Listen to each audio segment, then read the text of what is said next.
من شرور أنفسنا ومن سيئات أعمالنا من يهدئ الله فلا مضل له ومن يضلل فلا هادئ له وأشهد أن لا إله إلا الله وحده لا شريك له وأشهد أن محمدا عبده ورسوله يا أيها الذين آمنوا اتقوا الله حق تقاته ولا تموتن إلا وأنتم مسلمون يا أيها الناس اتقوا ربكم الذي خلقكم من نفس واحدة وخلق منها زوجها وبث منهما رجالا كثيرا ونساء واتقوا الله الذي تساءلون به والأرحام إن الله كان عليكم رقيبا يا أيها الذين آمنوا اتقوا الله وقولوا قولا سديدا يصلح لكم أعمالكم ويغفر لكم ذنوبكم ومن يطع الله ورسوله فقد فاز فوزا عظيما أما بعد فإن خير الحديث كتاب الله وخير الهدي هدي محمد صلى الله عليه وسلم وشر الأمور محدثاتها وكل محدثة بدعة وكل بدعة ضلالة وكل ضلالة في النار. أعوذ بالله السميع العليم من الشيطان الرجيم من همزه ونفخه ونفسه. بسم الله الرحمن الرحيم. الحمد لله رب العالمين الرحمن الرحيم مالك يوم الدين إياك نعبد وإياك نستعين اهدنا الصراط المستقيم صراط الذين أنعمت عليهم غير المغضوب عليهم ولا الضالين آمین. محترم دوستوں اور ساتھیوں، خواتین اسلام، اللہ تبارک و تعالی کا بے پایہ شکر و احسان ہے کہ اس نے ہم تمام کو رمضان جیسے بابرکت مہینے میں داخل فرمایا. یہ ہم سب کے لیے بڑی سعادت کی بات ہے، خوش نصیبی کی بات ہے کہ ہم سب رمضان جیسے بابرکت مہینے میں پھر سے ایک مرتبہ داخل ہو چکے ہیں. ہم اللہ سے دعا کرتے کہ اللہ تبارک و تعالی اس بابرکت مہینے سے ہم تمام کو بھرپور فائدہ اٹھانے کی توفیق عطا فرما. اس کے بعد میں آپ تمام کا اس پروگرام میں استقبال کرتا ہوں. اللہ سے دعا کرتا ہوں کہ اللہ تبارک و تعالی ہم تمام جو کچھ سن رہے ہیں، سنا رہے ہیں، اللہ ہمیں اس پر عمل کرنے کی توفیق عطا فرما. سامعین، جیسے کہ آپ جانتے ہیں کہ پچھلے رمضان میں ہم قرآن مجید کی بعض آیتوں کا انتخاب کرتے تھے اور اس کی روشنی میں آپ کے سامنے کچھ باتیں رکھا کرتے تھے. امسال ہم نے سوچا یہ ہے کہ ابتدا سے انشاءاللہ اختصار کے ساتھ مختصر تفسیر آپ کے سامنے پیش کی جائے گی. 20 دن میں جتنا ہو سکا ہوگا انشاءاللہ. تو کوشش یہ کی جائے گی کہ ہم قرآن مجید کی مختصر تفسیر آپ کے سامنے مختلف حوالوں سے رکھیں، جس کا آغاز، جس کی ابتدا انشاءاللہ ہم سورۃ الفاتحہ سے کریں گے. سورۃ الفاتحہ یہ قرآن مجید کی پہلی سورہ ہے. قبل اس کے کہ ہم آغاز کریں، یہ سمجھ لیں کہ یہ قرآن مجید ہے اور اللہ تبارک و تعالی کی کتاب ہے. اللہ تبارک و تعالی نے اس قرآن کو نازل فرمایا ہے اور اللہ ہی اس کی حفاظت کرنے والا ہے. اللہ نے فرمایا اِنَّا نَحْنُ نَزَّلْنَا الذِّكْرَ وَإِنَّا لَهُ لَحَافِظُونَ، کہ ہم نے ہی اس کو اتارا ہے، ہم نے ہی اس کو نازل کیا ہے اور ہم ہی اس کی حفاظت کرنے والے ہیں. ہم اس بات کو جانتے ہیں. اس وقت ہم دیکھ رہے ہیں کہ دنیا میں نت نئے فتنے اٹھتے ہیں.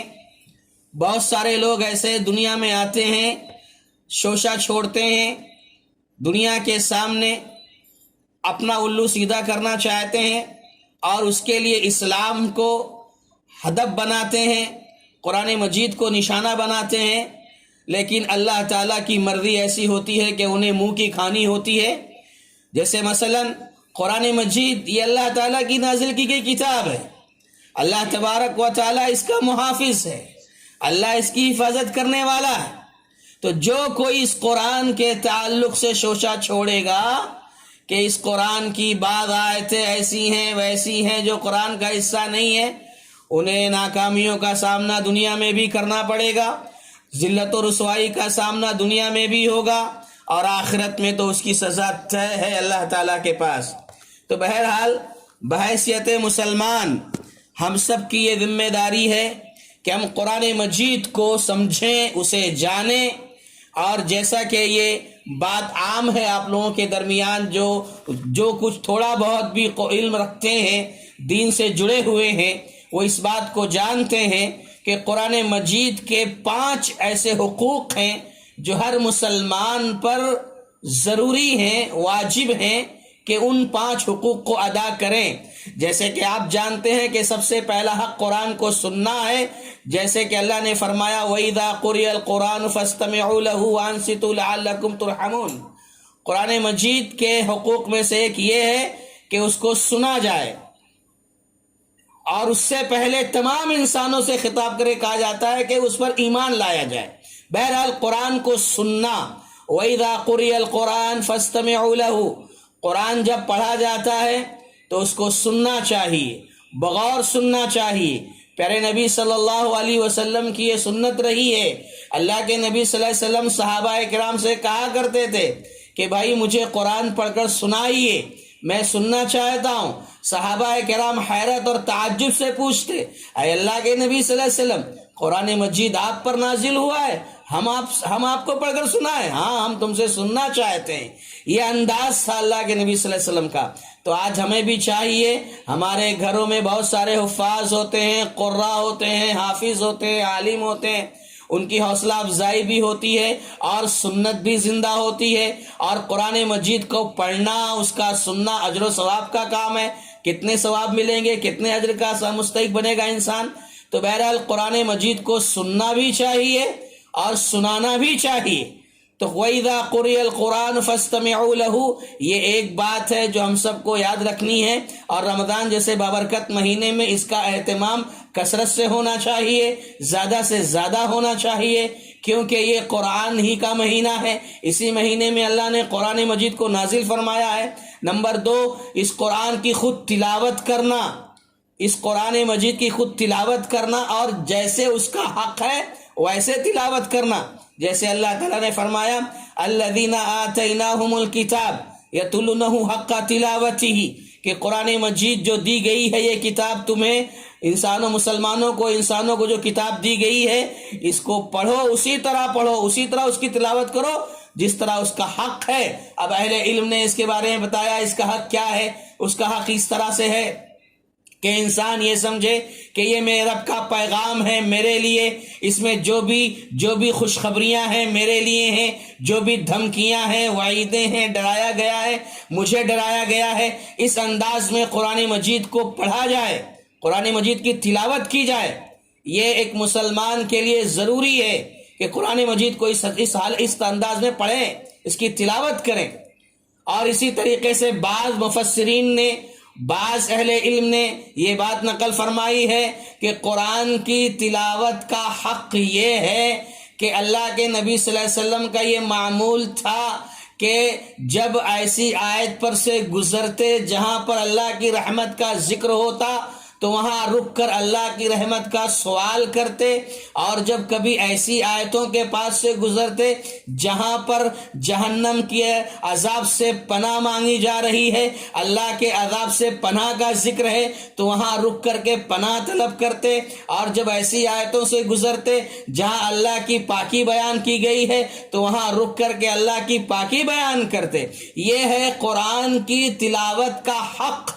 اس طرح سے قرآن مجید کی تلاوت کرنی چاہیے. تو قرآن مجید کو سننا یہ ایک بات، قرآن مجید کی تلاوت کرنا اس طریقے سے کرنا جس طرح اس کا حق ہے.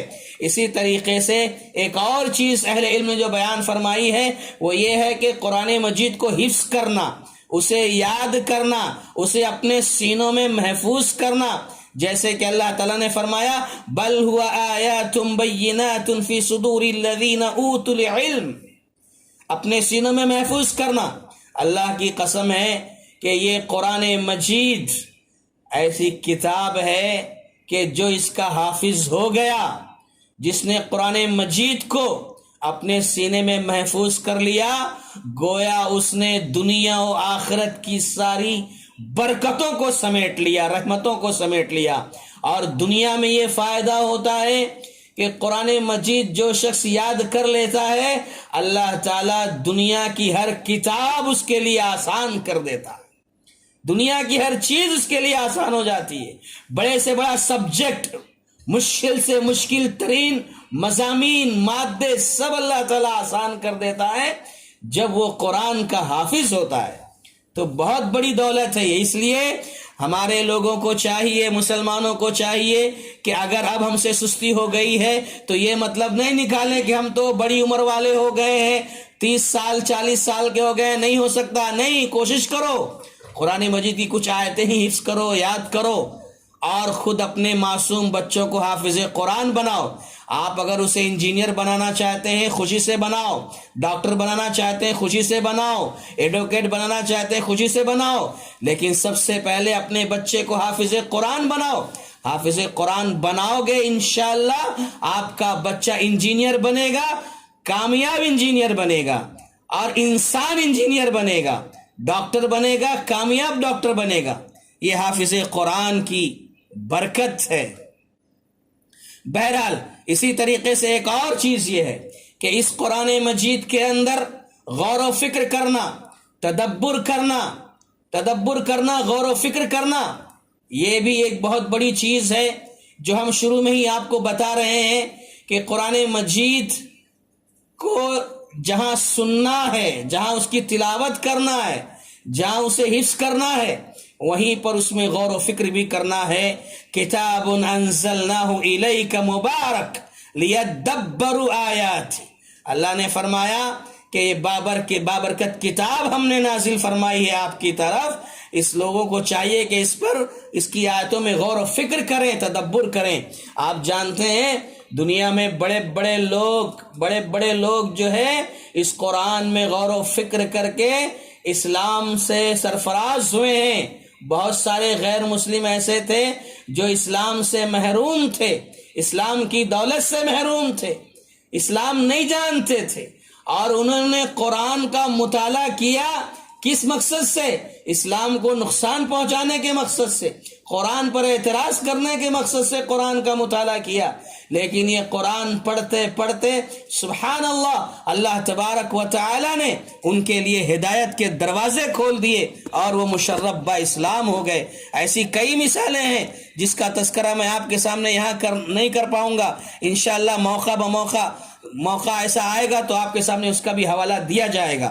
تو بہرحال قرآن مجید کے سلسلے میں ایک بات یہ یاد رکھو، اس میں غور و فکر کرنا ہے، اور ساتھ ہی ساتھ ایک آخری بات کہ ہم جو کچھ پڑھیں، یاد کریں، غور و فکر کریں، اس پر عمل بھی کریں۔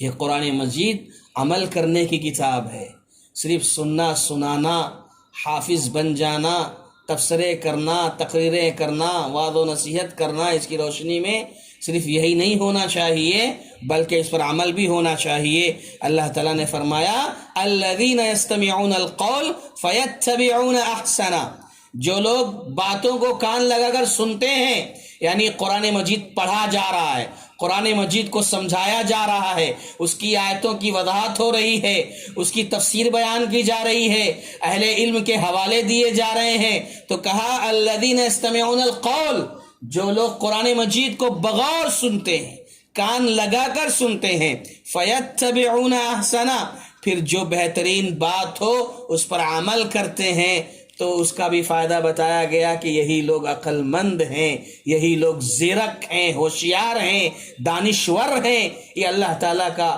پیغام ہے، یہ اللہ تعالیٰ کا فرمان ہے۔ بہرحال ہم نے ابتدائی مرحلے میں آپ کے سامنے یہ بات رکھی ہے تمہیدی طور پر کہ قرآن مجید کے تعلق سے جو چیزیں ہم پر عائد ہیں، جو ہم پر لازم ہیں، ہمارے لیے ضروری ہیں، ہم اس کا اہتمام کریں، اور یہ ہر مسلمان کے لیے لازم ہے۔ اب آئیے ہم آگے بڑھتے ہیں۔ یہ قرآن مجید کی سب سے پہلی سورہ ہے سورۃ الفاتحہ۔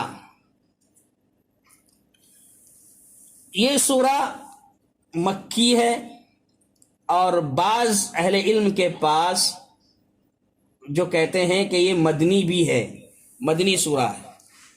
اور مکی سورہ کسے کہتے ہیں، مدنی سورہ کسے کہتے ہیں، یہ ہم اور آپ جانتے ہیں کہ ہجرت سے پہلے اللہ کے نبی صلی اللہ علیہ وسلم کی جو ہجرت ہوئی تھی، ہجرت سے پہلے جو آیتیں اتری ہیں، جو صورتیں نازل ہوئی ہیں، وہ مکی صورتیں ہیں، اور ہجرت کے بعد مدینے میں جو نازل ہوئی ہیں وہ مدنی صورتیں کہلاتی ہیں، ہجرت کے بعد جو نازل ہوئی ہیں۔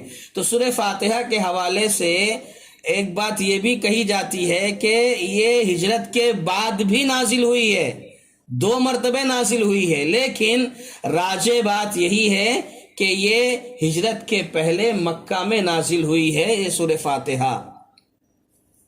یہ بات اہل علم نے واضح فرمائی ہے۔ اچھا، اس کے بعد جو ہے بسم اللہ الرحمن الرحیم سے آغاز ہو رہا ہے۔ بسم اللہ الرحمن الرحیم، اس سلسلے میں بسم اللہ الرحمن الرحیم کے بارے میں، جس کا معنی ہے کہ شروع کرتا ہوں میں اللہ کے نام سے جو نہایت مہربان اور بڑا رحم کرنے والا ہے۔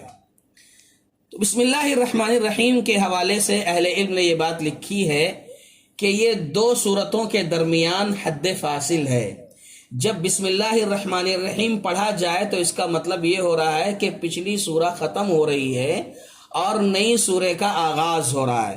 عبداللہ ابن عباس رضی اللہ تعالیٰ عنہ فرماتے ہیں کہ جب جبریل علیہ السلام اللہ کے رسول صلی اللہ علیہ وسلم کے پاس آتے، عبداللہ ابن عباس رضی اللہ تعالیٰ عنہ، جانتے عبداللہ ابن عباس مفسر قرآن ہے، سبحان اللہ، یہ عبداللہ ابن عباس رضی اللہ تعالیٰ عنہ ذکر فرماتے ہیں، کہتے ہیں کہ جب جبریل علیہ السلام اللہ کے رسول صلی اللہ علیہ وسلم کے پاس آتے اور بسم اللہ کی تلاوت کرتے، یعنی بسم اللہ الرحمن الرحیم جب پڑھتے جبریل علیہ السلام، تو اللہ کے نبی صلی اللہ علیہ وسلم سمجھ جاتے تھے کہ اب یہاں سے نئی سورت کا آغاز ہو رہا ہے، اب یہاں سے نئی سورت شروع ہو رہی ہے۔ اللہ کے نبی صلی اللہ علیہ وسلم اس کو سمجھ جایا کرتے تھے۔ تو گویا کہنے کا مطلب یہ ہے کہ بسم اللہ الرحمن الرحیم کا پڑھنا یا اس کا آنا، اس میں کہتے ہیں کہ یہ 2 سورتوں کے درمیان حد فاصل ہے، فرق کرتی ہے۔ جیسے کہ ایک موقع پر صحابہ اکرام بیان فرماتے ہیں کہ اللہ کے نبی صلی اللہ علیہ وسلم پر ایک خاص کیفیت طاری ہوئی، اور خاص کیفیت سے مراد آپ جانتے ہیں کہ جب آسمان سے وحی آتی تھی، آیتیں اترتی تھیں، تو ایک عجیب طرح کا اثر ہوا کرتا تھا۔ قرآن مجید کا اپنا ایک اثر ہے، اپنی ایک اس کی قوت ہے، اس کی ایک طاقت ہے۔ تو جب وہ اللہ کے نبی صلی اللہ علیہ وسلم پر وہ خاص طرح کی کیفیت طاری ہوئی، تو صحابہ کہتے ہیں کہ وہ خاص کیفیت طاری ہوئی، اور اس کے بعد اللہ کے نبی صلی اللہ علیہ وسلم نے سر اٹھایا، اور سر اٹھانے کے بعد دیکھا صحابہ اکرام نے کہ اللہ کے نبی صلی اللہ علیہ وسلم مسکرا رہے ہیں۔ تو صحابہ نے پوچھا کہ اللہ کے نبی صلی اللہ علیہ وسلم کیا وجہ ہے؟ تو آپ نے جواب دیا کہ مجھ پر ایک ایسی سورہ نازل ہوئی ہے جس کی وجہ سے میں مسکرا رہا ہوں۔ وہ کون سی سورہ نازل ہوئی؟ صحابہ نے جب پوچھا تو اللہ کے نبی صلی اللہ علیہ وسلم اس کو بتانے کے لیے اس طرح سے تلاوت کرتے ہیں۔ کس طرح سے؟ بسم اللہ الرحمن الرحیم، انا اعطیناک الکوثر فصل لربک وانحر ان شانئک هو الابتر۔ یعنی کہنے کا مطلب یہ ہے کہ اللہ کے نبی صلی اللہ علیہ وسلم پر ایک سورہ نازل ہوئی، اور اللہ کے نبی صلی اللہ علیہ وسلم نے صحابہ کرام کو جب سنایا تو بسم اللہ الرحمن الرحیم پڑھ کر سنایا، یعنی گویا یہ بتایا جا رہا ہے کہ اب سورۃ الکوثر جو نازل ہوئی ہے اس کا آغاز نئی صورت ہے، اس کا آغاز ہو رہا ہے، تو اس سے پہلے بسم اللہ الرحمن الرحیم ہے۔ یعنی بسم اللہ الرحمن الرحیم کے بارے میں یہ بات اہل علم نے لکھی ہے کہ جب یہ پڑھا جائے، جب اس کی تلاوت ہو، تو اس کا مطلب یہ ہوتا ہے کہ نئی سورت کا آغاز ہو رہا ہے، نئی سورت کی شروعات ہو رہی ہے۔ اب بسم اللہ الرحمن الرحیم، سبحان اللہ، یہ جو لفظ ہے، یہ جو کلمہ ہے، یہ اپنے اندر اپنی ایک عظمت رکھتا ہے، اپنی ایک اہمیت رکھتا ہے، اور یہ ایسا جملہ ہے کہ اس جملے کو نوح علیہ السلام نے بھی کہا تھا جب اللہ تعالیٰ کے حکم سے نوح علیہ السلام نے کشتی بنائی، اور لوگ جب اس کشتی میں سوار ہوئے جو نوح علیہ السلام پر ایمان لائے تھے، اور باقی لوگ جو ہلاک ہو گئے، نوح علیہ السلام کے قوم پر جو طوفان عذاب آیا اس میں جو برباد ہو گئے، ڈوب گئے، اس موقع کی بات ہے جب کشتی چلی تو نوح علیہ السلام نے کہا تھا ارکبوا فیہا، اس میں سوار ہو جاؤ، اس کشتی میں سوار ہو جاؤ۔ اس کے بعد کہا تھا بسم اللہ مجریہا و مرساہا، کہ یہ کشتی آج اللہ کے نام سے چل رہی ہے اور یہ رکے گی بھی تو اللہ کے نام سے رکے گی۔ تو بہرحال یہ نوح علیہ السلام کا بھی جملہ رہا، بسم اللہ کا لفظ نوح علیہ السلام نے بھی استعمال کیا، اور قرآن مجید میں سلیمان علیہ السلام کے قصے میں جب سورہ نمل کے اندر یہ واقعہ آیا ہے کہ جب سلیمان علیہ السلام نے ملکہ سبا کے پاس خط لکھ کر بھیجا تھا تو ملکہ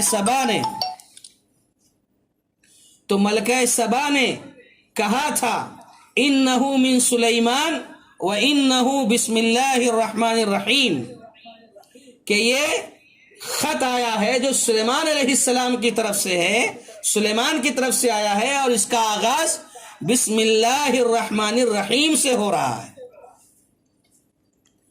تو گویا یہ بسم اللہ الرحمن الرحیم کی تھوڑی سی وضاحت میں نے آپ کے سامنے کی ہے۔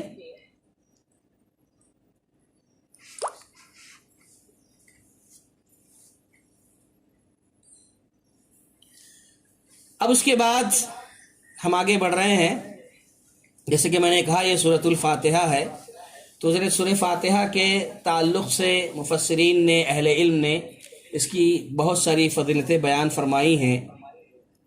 اس سورہ کی سبحان اللہ کہتے ہیں کہ بہت زیادہ فضیلت ہے، یہ بڑی عظیم سورہ ہے، یہ بہت معنی خیز سورہ ہے، اسے زیادہ سے زیادہ پڑھتے ہیں، اسے بار بار دہرائی جاتی ہے یہ سورہ، جیسے کہ اللہ کے نبی صلی اللہ علیہ وسلم نے فرمایا، اللہ تعالیٰ فرماتا ہے وَلَقَدْ آتَيْنَاكَ سَبْعًا مِنَ الْمَثَانِي وَالْقُرْآنِ الْعَظِيمِ، کہ 7 دہرائی جانے والی اور قرآن عظیم اللہ تعالیٰ نے آپ کو عطا فرمایا ہے۔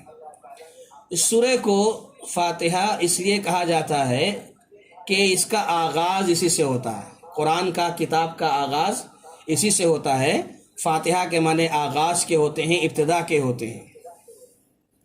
اچھا، ایک بات اور بتانا ہے اس سورہ کے تعلق سے کہ اس سورہ کے کئی نام اہل علم نے دیے ہیں، مفسرین نے دیے ہیں۔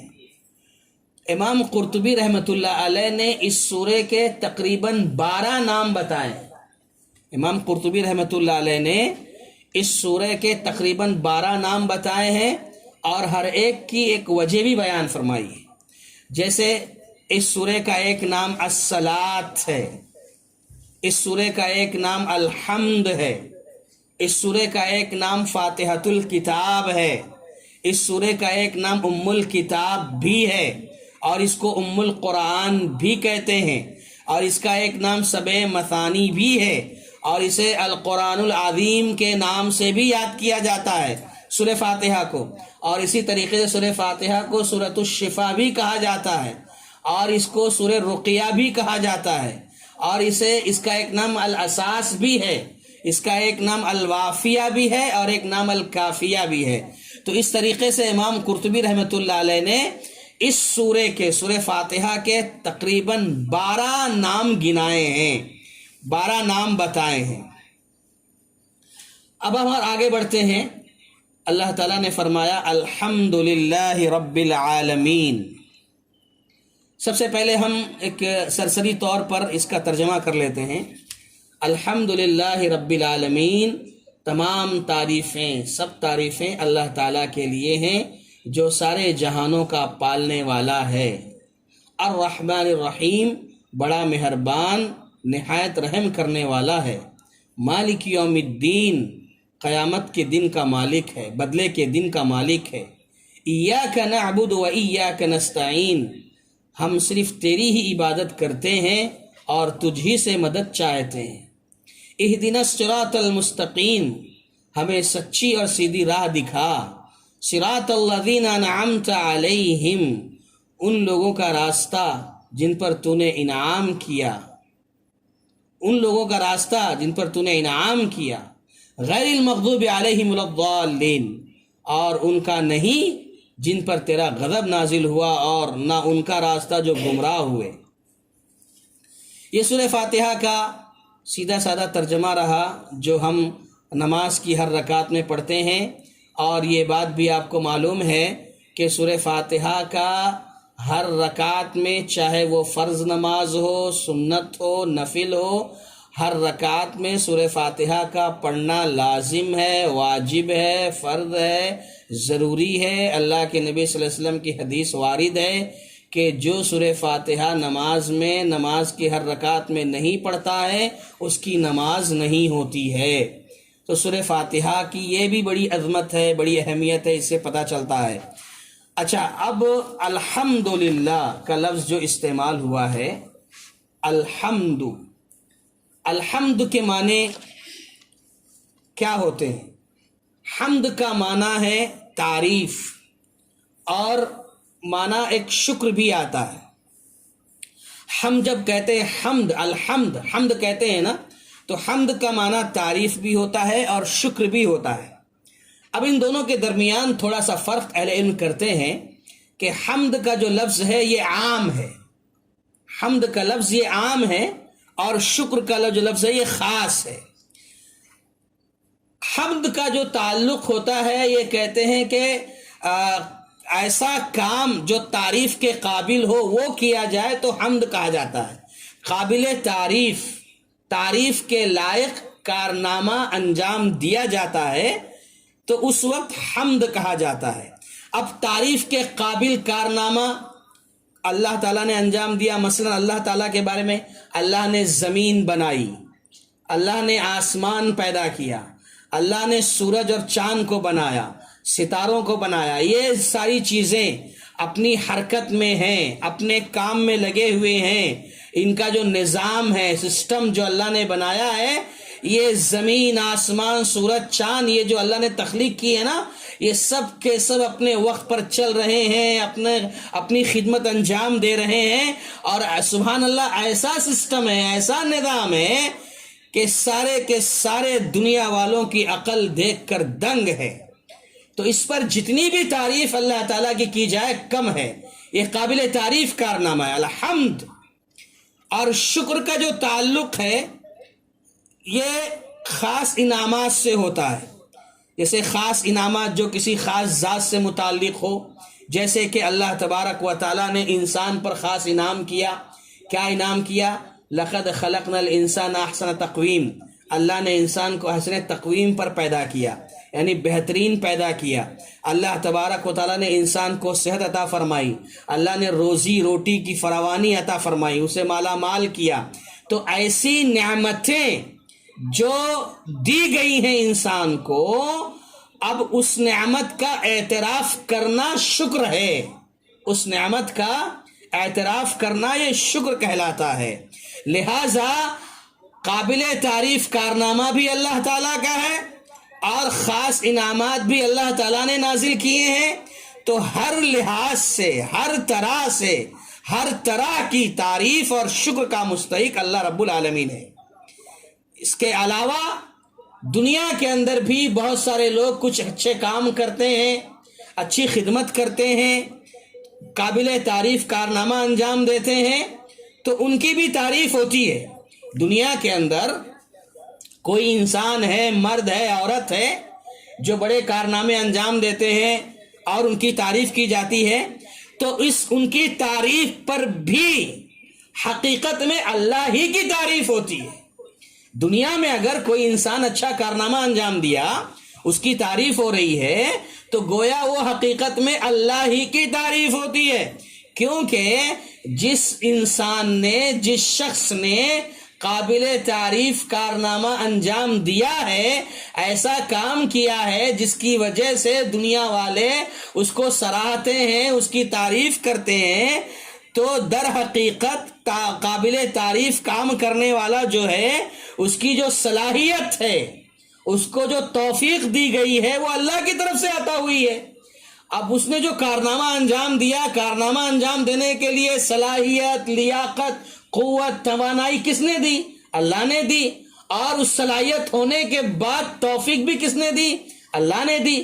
بعض لوگوں کے پاس صلاحیت تو ہوتی ہے کرنے کی، لیکن توفیق نہیں ملتی ہے نا؟ تو صلاحیت بھی اللہ نے دی ہے اور توفیق بھی اللہ ہی نے دی ہے، اللہ ہی کی طرف سے ہوئی ہے۔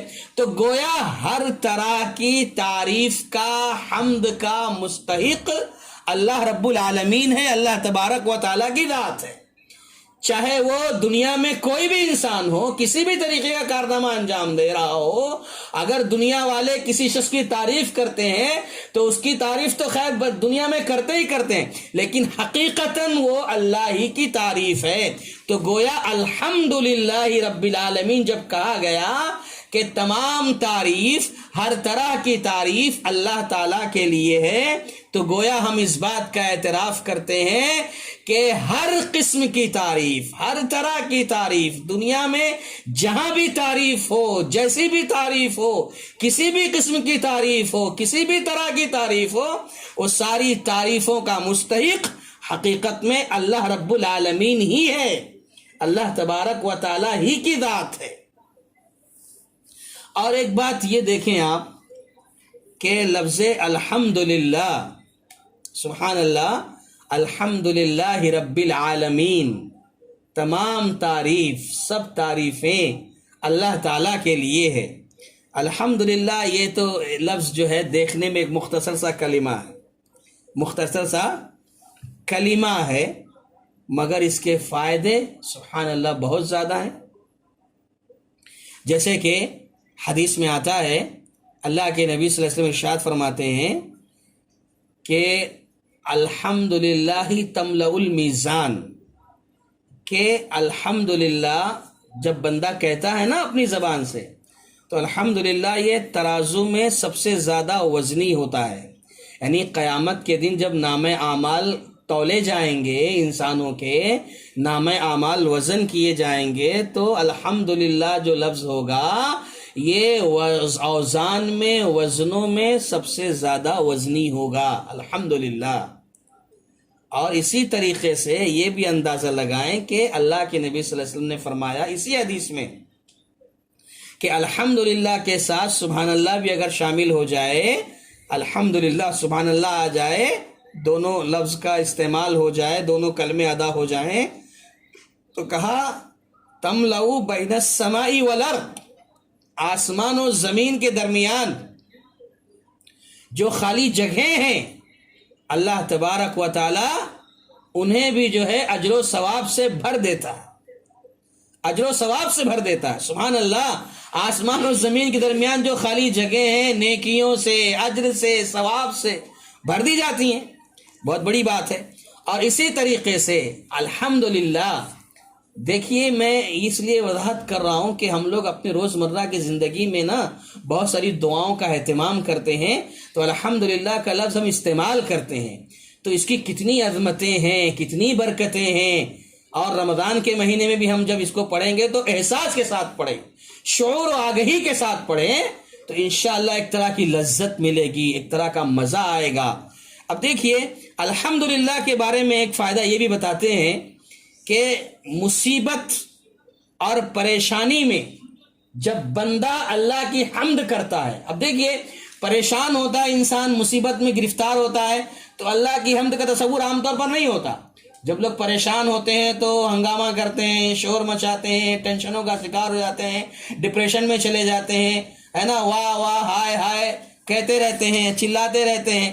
لیکن مصیبتوں کے وقت، پریشانیوں کے وقت بندہ جب اللہ کی حمد کرتا ہے، سبحان اللہ، تو کیا ہوتا ہے، اللہ تبارک و تعالیٰ اس کے لیے جنت میں ایک محل بناتا ہے، جنت میں اللہ تعالیٰ اس کے لیے ایک گھر تعمیر کرتا ہے۔ اب دیکھیے ایک حدیث ہے جو بڑی معروف حدیث ہے، اللہ تبارک و تعالی اپنے فرشتوں سے سوال کرتا ہے. کب سوال کرتا ہے؟ اذا مات ولد العبد، جب کسی شخص کے بچے کا انتقال ہو جاتا ہے.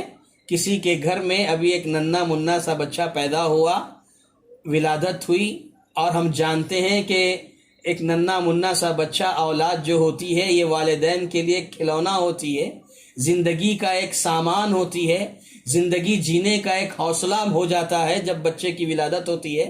تو کہتے ہیں اللہ کے نبی صلی اللہ علیہ وسلم اذا مات ولد العبد، جب اللہ نے کسی کو اولاد دی اور اولاد دینے کے بعد اس کی وفات ہو گئی، وہ معصوم ننھا بچہ دنیا سے رخصت ہو گیا، اس کی موت ہو گئی، تو اللہ تبارک و تعالی فرشتوں سے پوچھتا ہے، اللہ فرشتوں سے سوال کرتا ہے، اے میرے فرشتوں حل قبضتم ولد عبدی، کیا تم نے میرے بندے کے بچے کی روح کو قبض کر لیا ہے؟ فیقولون نعم، فرشتے کہتے ہیں ہاں اللہ. حالانکہ یہ سب اللہ کے حکم سے ہی ہوا ہے، لیکن پھر بھی اللہ تعالیٰ دیکھو بندوں کو جب انعامات سے نوازنا چاہتا ہے نا تو اس طرح کی حجت بھی پوری کرتا ہے، اور اس انداز میں اللہ بات کرتا ہے. سبحان اللہ، تاکہ بندوں کو سمجھ میں آئے کہ ہمارا رب کتنا شفیق ہے، ہمارا رب کتنا مہربان ہے. بہرحال اللہ فرشتوں سے پوچھتا ہے حل قبضتم ولد عبدی، کیا تم نے میرے بندے کے بچے کی روح کو قبض کر لیا؟ فیقولون نعم، کہتے ہیں ہاں. پھر اللہ تعالیٰ پوچھتا ہے، دیکھیے کس انداز میں، حل قبضتم ثمرۃ فؤادہ، کیا تم نے میرے بندے کے جگر کے ٹکڑے کی روح کو قبض کر لیا ہے؟ یقیناً والدین کے لیے بچہ جگر کا ٹکڑا ہوتا ہے، اور انداز وہی اللہ تعالیٰ کا استعمال ہوتا ہے، کیا تم نے میرے بندے کے جگر کے ٹکڑے کی روح کو قبض کر لیا ہے؟ فیقولون نعم، تو وہ لوگ کہتے ہیں ہاں اللہ. پھر اللہ تعالیٰ کہتا ہے اچھا یہ بتاؤ، فماذا قال عبدی او فماذا عمل عبدی، اس بڑی آفت پر، اس بڑی مصیبت پر، یقیناً ایک بڑی آفت ہے، یہ ایک بڑی مصیبت ہے والدین کے لیے. تو اللہ تعالیٰ پوچھتا ہے فرشتوں سے اچھا یہ بتاؤ ایسی مصیبت پر میرے اس بندے نے کیا کہا؟ سبحان اللہ، کیا کہا؟ فرشتے گواہی دیتے ہیں، فرشتے کہتے ہیں حمیدک واسترجع، اے اللہ اس مصیبت پر تیرے بندے نے تیری حمد کی ہے، الحمدللہ تیری حمد بیان کی ہے، واسترجع، اور ان للہ و انا الیہ راجعون پڑھا ہے. اللہ تبارک و تعالی جب فرشتوں کی اس گواہی کو سنتے ہیں اللہ تعالیٰ خوش ہو جاتے ہیں، اور اللہ فرماتا ہے اے میرے فرشتوں، میرا یہ بندہ جو اس مصیبت اور پریشانی کے عالم میں بھی میری حمد کر رہا ہے، میری تعریف بیان کر رہا ہے، اللہ اکبر. اللہ کہتا ہے اے میرے فرشتوں، ابنو لعبدی بیتا فی الجنہ، میرے اس بندے کے لیے جنت میں ایک محل تیار کرو، جنت میں ایک گھر بناؤ، وَسَمُّوهُ بَيْتَ الْحَمْدِ، اور اس گھر کا نام کیا رکھو؟ بیت الحمد رکھو، اس محل کا نام بیت الحمد ہوگا. سبحان اللہ، جس کسی کے بچے کی وفات ہو جائے اور اس پر وہ صبر کر لے جائے، مصیبتوں کو برداشت کر لے جائے، اور ساتھ ہی ساتھ اللہ کی حمد بیان کر لے جائے، تو کہا اس کے لیے جنت میں ایک محل ہے اور اس کا نام بیت الحمد رکھا گیا ہے. تو یہ فوائد ہیں کس کے؟ سبحان اللہ، الحمد کے، حمد لفظ استعمال کرنے کے. الحمدللہ کا جو لفظ ہے یہ ایک یہ چھوٹا سا لفظ ہے، مختصر سا کلمہ ہے، لیکن کتنی برکتیں رکھتا ہے اپنے اندر، کتنی عظمتیں رکھتا ہے اپنے اندر. اور دیکھیے ایک اور بات میں آپ کو اسی حوالے سے بیان کر دوں، ہم بات الحمد کی کر رہے ہیں نا، تو اس کی تھوڑی سی وضاحت ہونی چاہیے کہ بات الحمد کی ہو رہی ہے اور اللہ کے حمد کی ہو رہی ہے. سبحان اللہ. تو یہ اتنا پیارا لفظ ہے، اتنا مبارک کلمہ ہے کہ اس کا اندازہ اسی سے لگائیں کہ قرآن مجید کا آغاز ہو رہا ہے اور اس کی ابتدا اسی سے ہو رہی ہے. الحمدللہ رب العالمین سے اللہ تعالیٰ کر رہا ہے. قرآن مجید کا آغاز ہو رہا ہے، قرآن مجید کی ابتدا ہو رہی ہے، قرآن مجید کی شروعات ہو رہی ہے. کس سے ہو رہی ہے؟ الحمدللہ سے ہو رہی ہے. الحمدللہ رب العالمین. سبحان اللہ.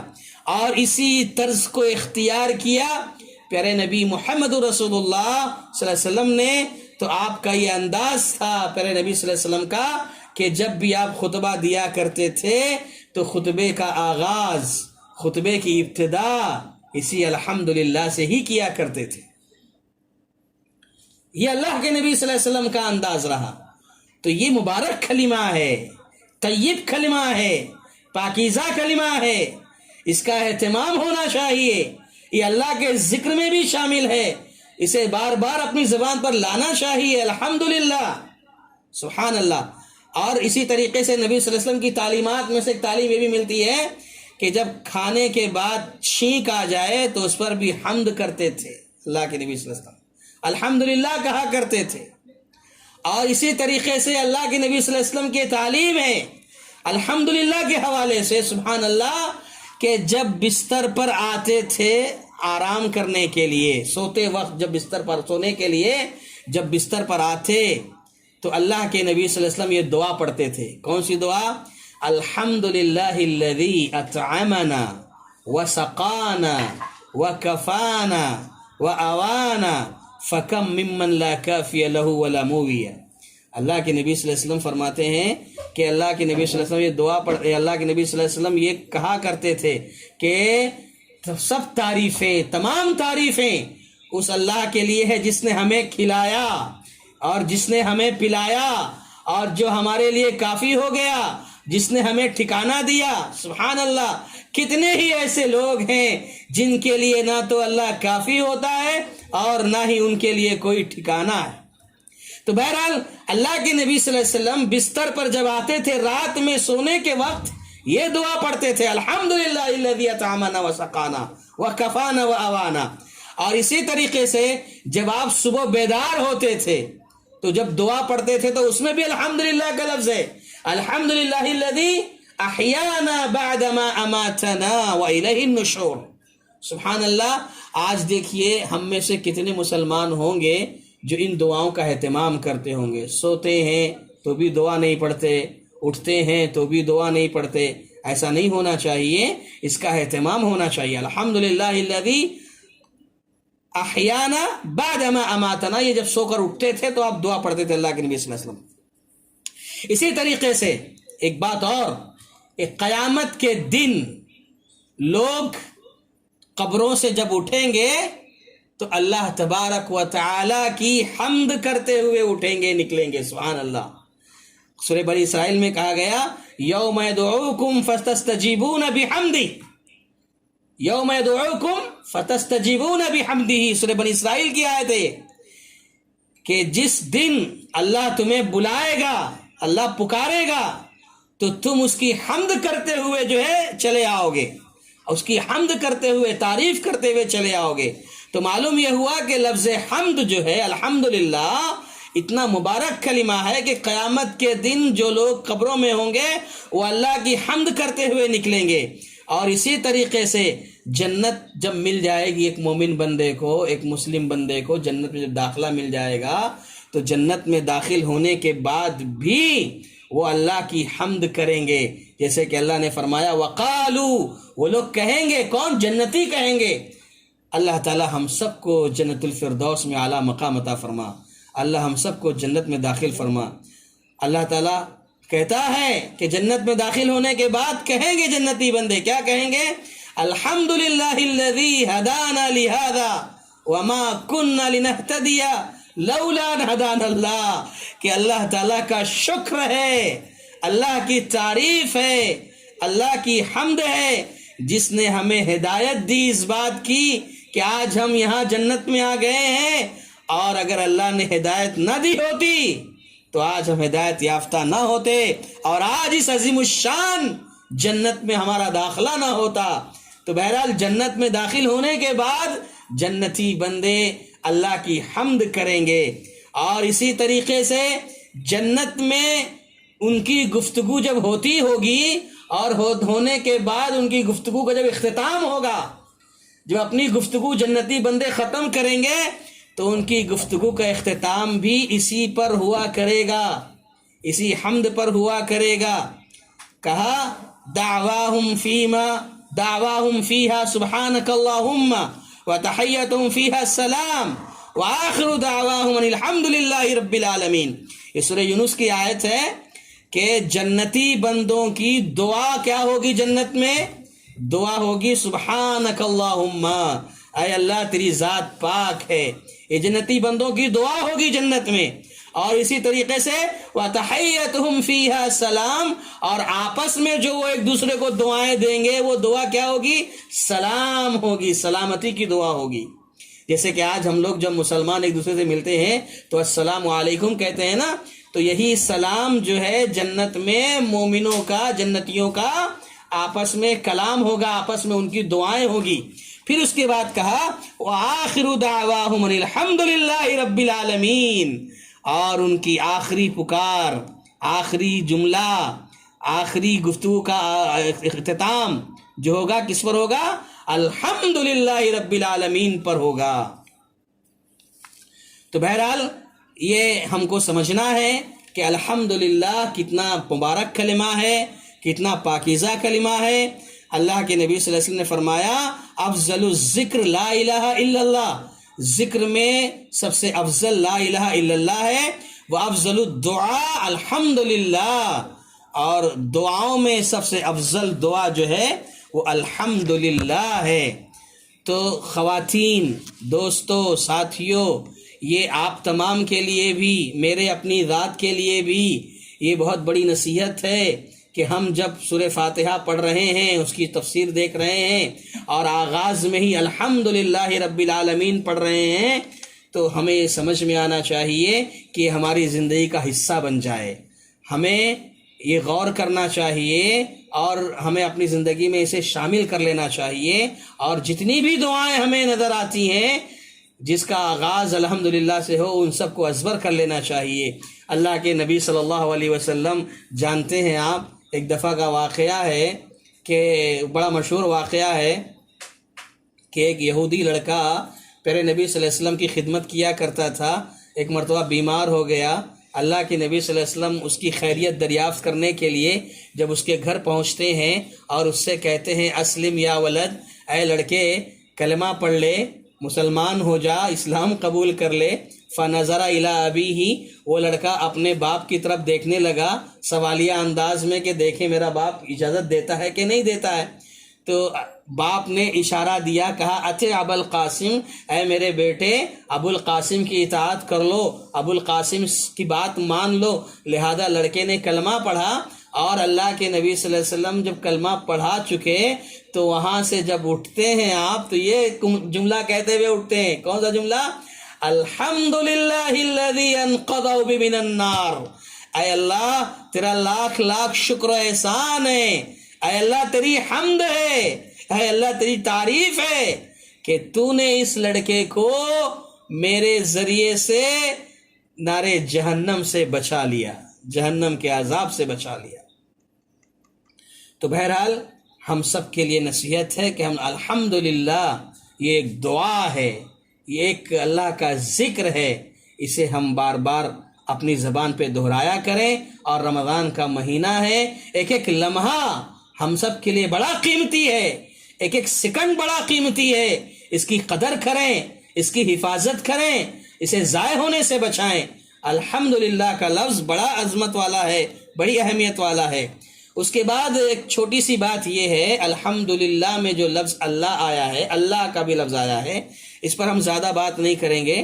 یہ اللہ تبارک و تعالیٰ کا اپنا ذاتی نام ہے، اللہ تعالیٰ کا یہ ذاتی نام ہے، اس وجہ سے اس کے اللہ کے تمام اسماء و صفات اس میں شامل ہیں۔ اہل علم بیان کرتے ہیں کہ لفظ اللہ ایک ذاتی نام ہے، جیسے ہم کہتے ہیں کہ کسی کی جو صفت ہوتی ہے، کسی انسان کی نام کسی کا ذاتی ہوتا ہے، عبداللہ عبد الرحمن ہوتا ہے، اور عبداللہ عبد الرحمن ہونے کے ساتھ ساتھ وہ عالم ہے، حافظ ہے، قاری ہے، انجینئر ہے، ڈاکٹر ہے، ایڈوکیٹ ہے، بہت ساری صفات ہوتی ہیں۔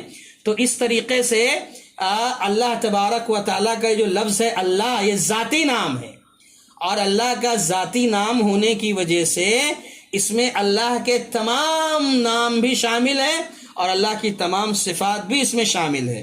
اور یہ لفظ اللہ جو ہے یہ الہ سے ہے، جس کا معنی ہوتا ہے حقیقی معبود، سچا معبود، یہ اللہ کا معنی، سچا معبود۔ ہر طرح کے نفع و نقصان کا مالک صرف اور صرف اللہ تعالیٰ ہے۔ کائنات کا خالق اللہ ہے، مالک اللہ ہے، رازق اللہ ہے، اور اللہ تعالیٰ وہ ہے کہ دنیا کے اندر ساری دنیا، جتنی بھی دنیا ہے، سارے عالم میں لامحدود اختیار اللہ کا ہے، اقتدار اللہ کا ہے، اور اسی وجہ سے، اسی اختیار اور اقتدار اور پاور اور قوت کے وجہ سے اللہ ہی عبادت کا مستحق ہے، اللہ ہی عبادت کے لائق ہے۔ تو بہرحال یہ لفظ اللہ جو ہے اللہ تبارک و تعالی کا ایک ذاتی نام ہے۔ ہم اور آگے بڑھتے ہیں۔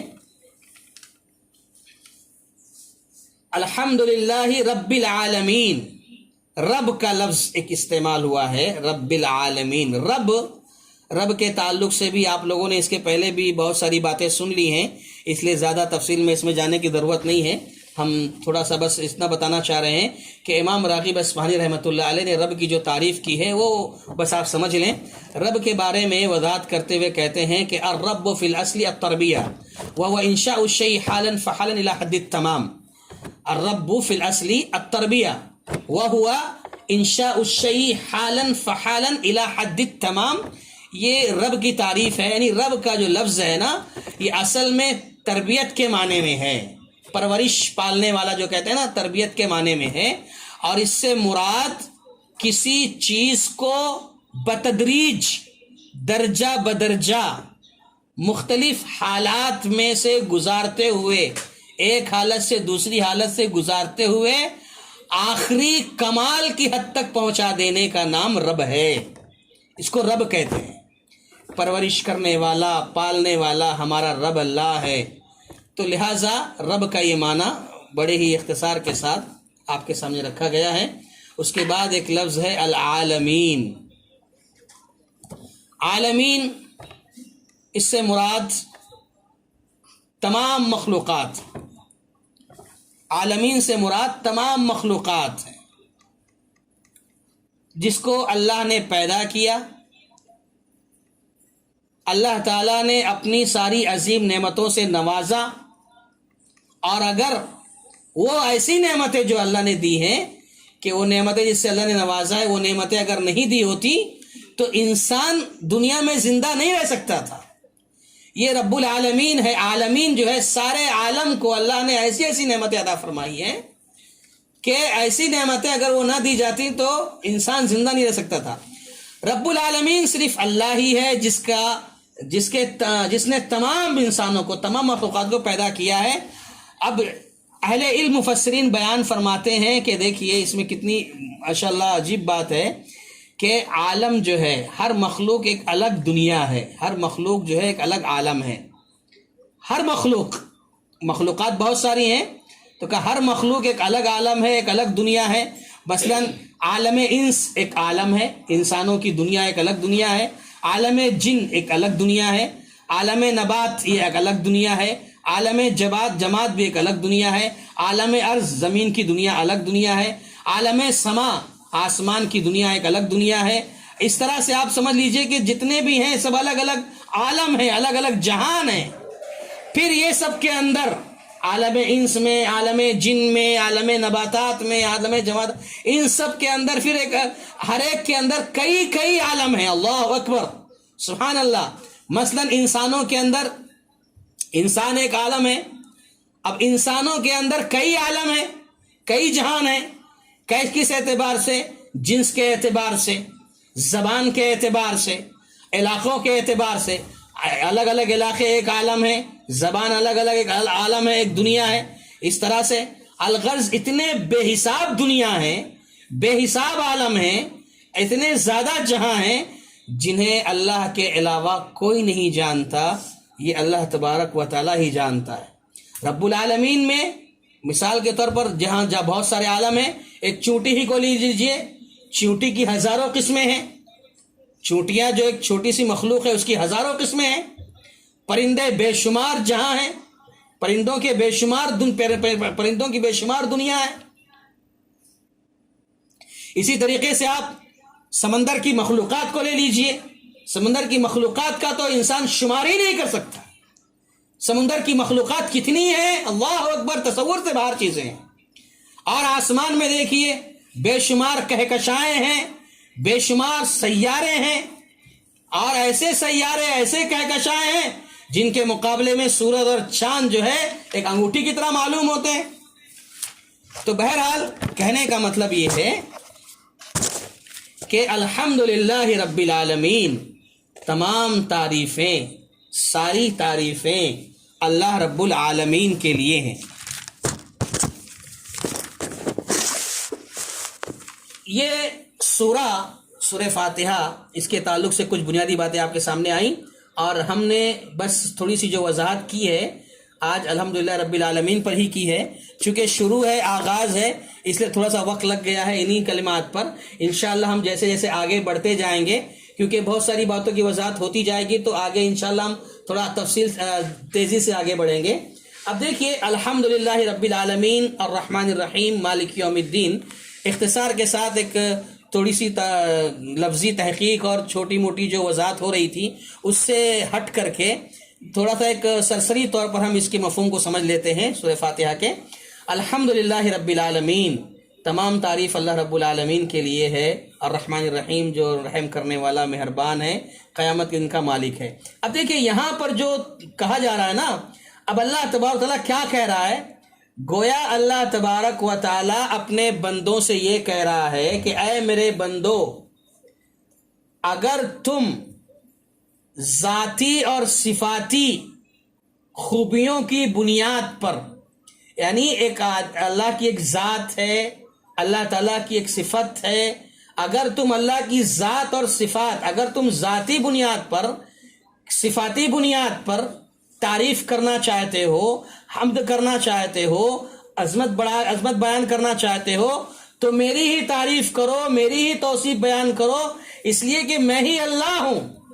میرا ذاتی نام اللہ ہے، اور ذاتی نام کے اندر سارے صفات آ گئے ہیں. تو اگر تم ذات کے اعتبار سے، صفات کے اعتبار سے تعریف کرنا چاہتے ہو تو میری ہی تعریف بیان کرو. کون کہہ رہا ہے؟ اللہ کہہ رہا ہے اپنے بندوں سے. اسی طریقے سے اگر تعریف اور عظمت کی وجہ کیا ہو؟ احسان ہو، کہ تم اگر کسی کی تعریف اس بنیاد پر کرتے ہو کہ سامنے والا تم پر احسان کر رہا ہے، ہاں، تم احسان کی وجہ سے کسی کی تعریف کر رہے ہو، تو اس بنیاد پر بھی تمہیں کس کی تعریف کرنی چاہیے؟ میری ہی تعریف کرنی چاہیے، کیونکہ میں رب العالمین ہوں. میں تمہاری تربیت پرورش کر رہا ہوں، دیکھ بھال کر رہا ہوں، بخشش اور انعامات کی بارشیں تم پر نشاور کر رہا ہوں. اللہ تبارک و تعالیٰ کتنے احسان کیا ہم پر، کتنے کرم کیا، اللہ اسی انداز میں بیان کر رہا ہے، اسی انداز میں اللہ بیان کر رہا ہے. اگر تم تعریف بیان کرنا چاہتے ہو اس وجہ سے کہ کوئی احسان کرے، تو دیکھو احسانات دیکھو، اللہ رب العالمین ہے، اللہ رب العالمین ہے، پرورش کرنے والا ہے، انعامات کی بارش کرنے والا ہے، سارے جہانوں کا رب ہے. تو اس وجہ سے بھی تعریف کا مستحق کون ہوا؟ اللہ تعالیٰ ہوا.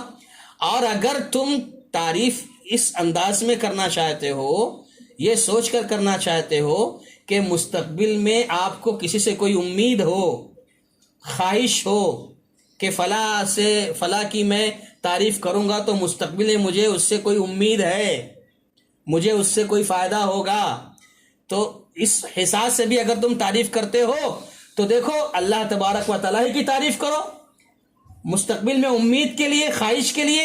بے شک اللہ تعالیٰ رحمان ہے، رحیم ہے. اور رحمان رحیم جو کہا گیا، رحمان رحیم ہے، تو مستقبل میں اللہ تم پر رحم کرے گا، رحمتوں کی بارش برسائے گا، اور رحمت کے نتیجے میں جو تم امید کرو گے اللہ تعالیٰ سے وہ تمہیں عطا کرے گا. تو اس بنیاد پر بھی تعریف اللہ ہی کی ہونی چاہیے.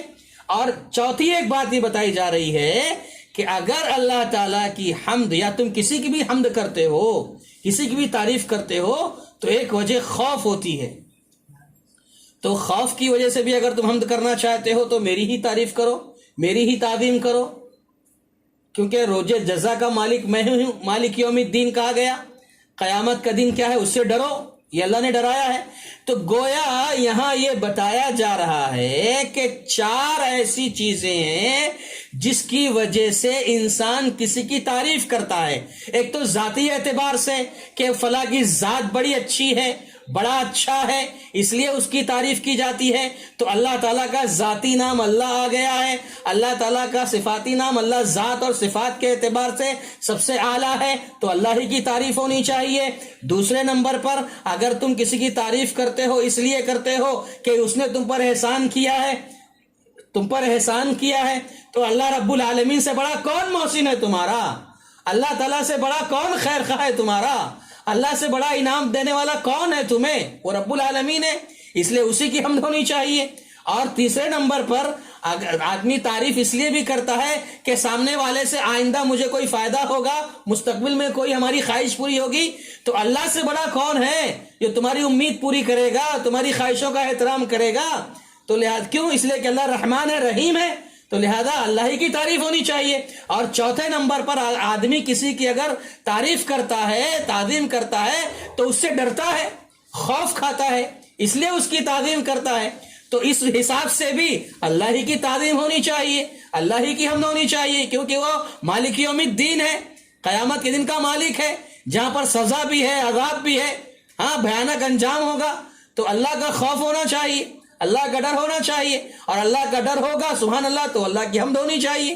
تو بہرحال 4 چیزیں جو ہے عام طور پر بیان کی جاتی ہیں جس کی وجہ سے کسی کی تعریف ہوتی ہے، کسی کی حمد ہوتی ہے، تو اللہ رب العالمین ہی کی وہ ذات ہے جو ان ساری چیزوں کا مالک ہے، لہذا اللہ تعالیٰ کی تعریف ہونی چاہیے۔ الحمدللہ رب العالمین۔ سبحان اللہ۔